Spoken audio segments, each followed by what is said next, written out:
ভাবছি কি নাম দেব এই কবিতার। শূন্য বাগানের কান্না? না, বাগানের কান্না তো থাকে অগোচরে।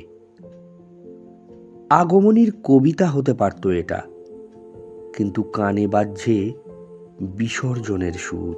তাই রেস্তোরাঁর সুরেলা পরিবেশ বা ফাঁকা মাঠের অন্ধকারে বসে থাকার সময় তোমার কাছে এই কবিতা মনে হবে অর্থহীন। তাই আধুনিক কবিদের মতো হৃদয়কে খোঁচা দিয়ে কবিতাটা যদি কোনো পাগলের হয়, না, পাগলের তো কোনো অনুভূতি থাকে না।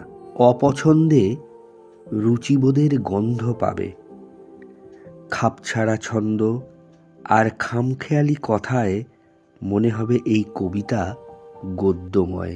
তোমার কাছে